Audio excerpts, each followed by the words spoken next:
ከመቶ የሚደርሱ የአገዛዙ ወታደሮች ተደምስሰዋል። በደብረ ማርቆስም አዲስ ኦፕሬሽን ሰርቷል።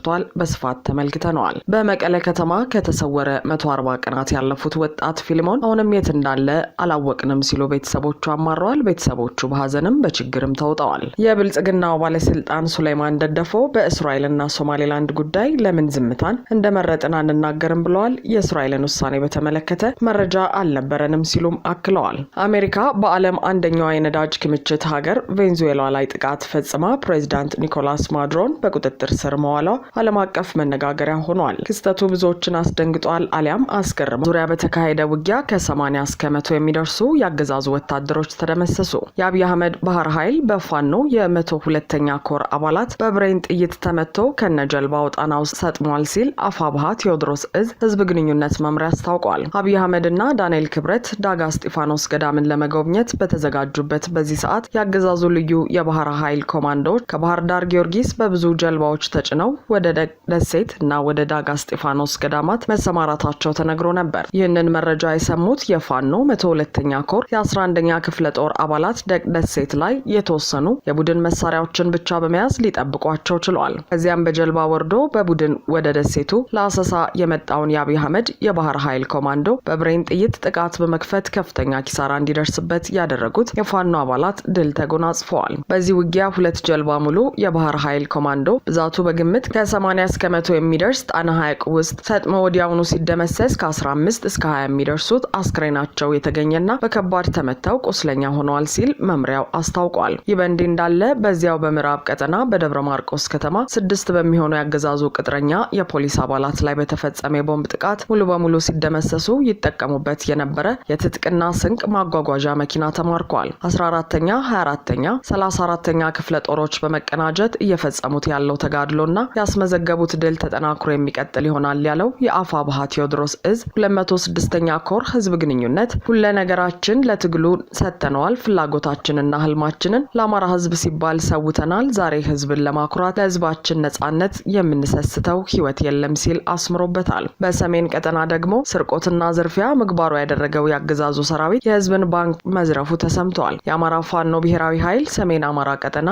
በላይ ዘለቀ እዝ ሜጀር ጀነራል ውባንታ ባተ 1ኛ ኮር ጉና ክፍለ ጦር በሚንቀሳቀስበት ቀጠና ምግባሩ ስርቆትና ዝርፊያ የሆነው ያገዛዙ ሰራዊት የአርሶ አደሩን ሀብትና ንብረት መሳሪያና ትጥቅ መዝረፍ፣ መቀማት፣ ማቃጠል ስራ አድርጎ ቀጥሎበታል። ባለፉት 24 ሰዓት በእስቴ ወረዳ መካነ ኢየሱስ ከተማ ከ90 በላይ ንጹሃን ዜጎችን የፋኖ ቤተሰብ ናችሁ ከፋኖ ጋር ትሰራላችሁ በማለት አንድ ማዳበሪያ መጋዘን ውስጥ በማጎር እየደበደበና እያሰቃያቸው ሲሆን በተጨማሪም ፋርጣ ወረዳ አለም ሳጋ አካባቢ የነበሩ አርሶ አደሮችን ወደ ደብረ ታቦር ከተማ እየደበደበ ወስዶ ማሰሩ ታውቋል። አስነዋሪ ድርጊቶችን በፋኖ በማሳበብ ፕሮፓጋንዳ የሚያስተጋባው የአገዛዙ ጦር አንድ አበይት ወረዳ ጃራ ገዶ ከተማ የሚገኘውን አባይ ባንክን በመዝረፍ ከ6 ሚሊዮን ብር እና የባንኩን መገልገያ ቁሳቁሶች የቻለውን በመጫን የቀረውን ሙሉ በሙሉ በማውደም ወደ ወለሽ ከተማ መመለሱን የጉና ክፍለ ጦር ህዝብ ግንኙነት ኃላፊ አርበኛ ያሬድ ደገፋው አድርሶናል። የአገዛዙ ቅጥረኛ ኃይል ሰሞኑን በፋኖ የሚደርስበትን ምት መቋቋም ሲያቅተው በሌሊት በመንቀሳቀስ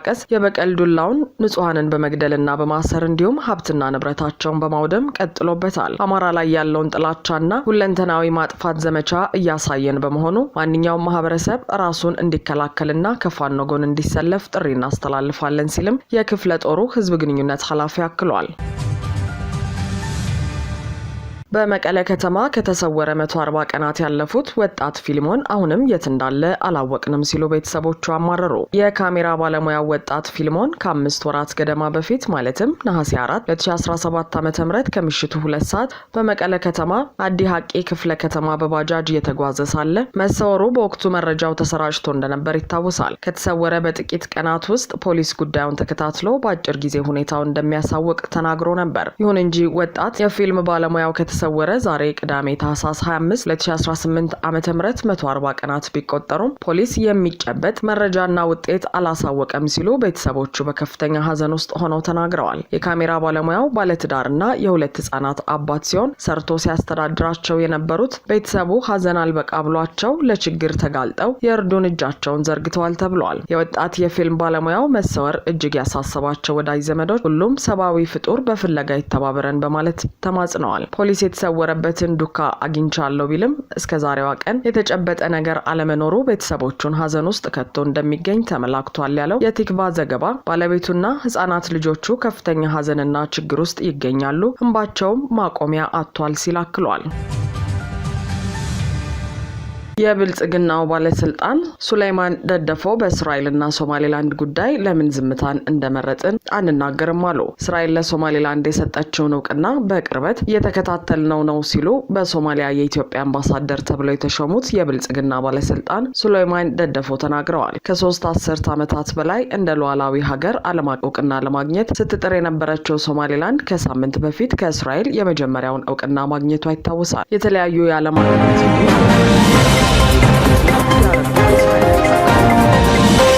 የግዛት አንድነት ጎን አሳውቀዋል። ሱሌይማን ከቢቢሲ አፍሪካ ጋር በነበራቸው ቃለ ምልልስ ወቅት ስለ እውቅና ምንም አይነት መረጃ አልነበረም በማለት ከቀሪው ዓለም ጋር ሲሰሙ በመግለጽ ጉዳዩ ብልጽግና ተናግረዋል።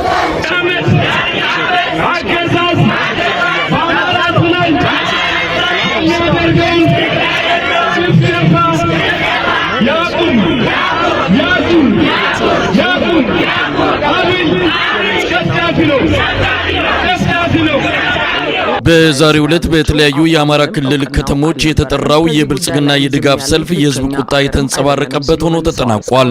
ባህር ዳር ላይ ከ47 በላይ ቦምቦች ጥቅም ላይ መዋላቸውን፣ 7 ፈንጂዎችም ኢላማቸውን መተው የአገዛዙ ወታደራዊ ተቋማት ላይ ጉዳት ማድረሳቸውን የአማራ ፋኖ በጎጃም አስታውቋል።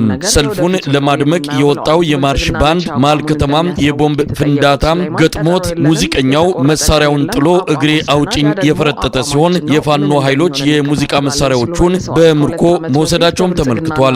በታንክ ሳይቀር የታጀበው የአብይ አህመድ ደግፉኝ ሰልፍ በአብዛኞቹ አካባቢዎች በተቃራኒው የፋኖ የድጋፍ ትዕይንቶች ሆነው የተጠናቀቁ ሲሆን ለአገዛዙ ፕሮፓጋንዳ የሚሆኑ የምስል ቀረጻዎችን ለማድረግም አስቸጋሪ እንደነበረም ለማወቅ ተችሏል። በአራቱም የአማራ ማዕዘናት የአብይ አህመድን አገዛዝ ለመደገፍ የተጠራው ሰልፍ ሰው ከቤት ሳይወጣም አደባባዩን ጭር ያደረገበት፣ በአንዳንዶቹ ተገልብጠው የፋኖ የድጋፍ ትዕይንት የሆኑበት፣ በተወሰኑት በግርግርና በብጥብጥ የተበተኑበት፣ በጥቂት አካባቢዎች ፊታቸውን የሸፈኑ የሴፍትኔት ተጠቃሚዎችና አቅመ ደካማ አዛውንቶች የታዩበት መሆኑን ለአንከር ሚዲያ ከየአካባቢዎቹ በፎቶና በቪዲዮ ከደረሱ መረጃዎች ለማወቅ ተችሏል። የዘውትር ተባባሪያችን ስለ ዛሬዎቹ የአማራ ክልል ሰልፎች አጭር ዘገባ አድርሶናል።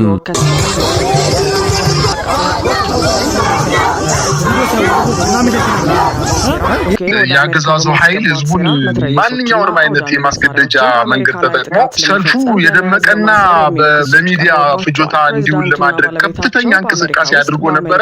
ነገር ግን እሱ በገመተው ሳይሆን ህዝቡ ያለበትን ብሶት ያወጣውና በዋናነት ሰልፉ በአራት አይነት ዋና ዋና የሰልፍ አይነቶች ነው የተጠናቀቀው። አንደኛው ሰልፉ ይካሄዳል ተብሎ ቅስቀሳ የተደረገባቸው አካባቢዎች ከናካቴው ምንም ሰው ሳይወጣ የቀረባቸው እና ሰው በቤቱ ተቀምጦ ቤቱ ዘግቶ ሰልፉን በመቃወም ያሳየበት አንደኛው መንገድ ነው። ሁለተኛው በሰልፉ መሃል ላይ የፋኖ ኃይሎች ጠንከር ያለ እና ፈጣን ውጊያ በመክፈታቸው ሰልፈኛው እንዲበተን ተደርጓል። በእርግጥ ሰልፈኛ ማለት አይቻልም መሳይ የክልሉ የብልጽግና ካድሬዎች፣ ሚኒሻዎች፣ አድማ ብተናዎች የመከላከያ ወይንም የአድማ ብተናና የፖሊስ ልብስ አውልቀው የሲቪል ልብስ ለብሰው እንደገና የካድሬ የወረዳ የቀበሌ ካድሬዎች እነዚህ በሴፍትኔት የሚተዳደሩ የመንግስት አቃጣሪዎች የተሰባሰቡበት የተወሰነ እንቅስቃሴ ተደርጎ ነበር። በእነዚህ አካባቢዎች የፋኖ ኃይሎች ጥቃት በመሰንዘራቸው በተለይ በዋናነት በፍኖተ ሰላም ከተማ፣ በጎንደር ንፋስ መውጫ ታች ጋይንት ማለት ነው፣ ኮሶበር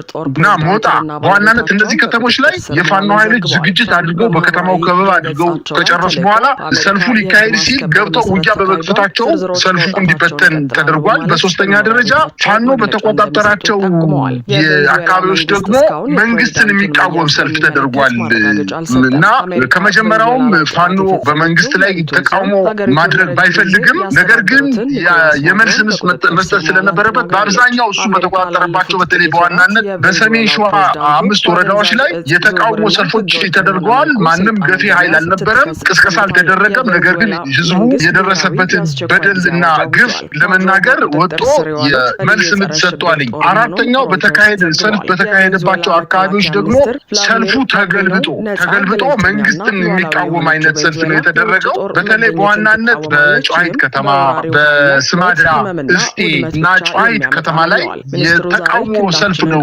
የተደረገው። በማርቆስ አካባቢም እንዲሁ ሰልፉ ከሁለት ተከፍሎ ነበር የተካሄደው። አንደኛው ሙሉ በሙሉ ከመንግስት ቁጥጥር ውጭ ወጥቶ ተማሪዎችን፣ የጤና ባለሙያዎችን፣ ፋርማሲዎችን፣ የግል ሆስፒታሎችን አዘግቶ እንቅስቃሴ ለማድረግ ቢሞክሩ በተለይ ወጣቱ ትምህርት ቤት ክላስ የለም ትምህርት የለም ብለው አውጥተው የወሰዱት አካል እንደገና በራሱ ላይ ባክፋየር አድርጎ ፋኖ ጀግና ነው፣ ፋኖ ይችላል፣ የኛን ሰላም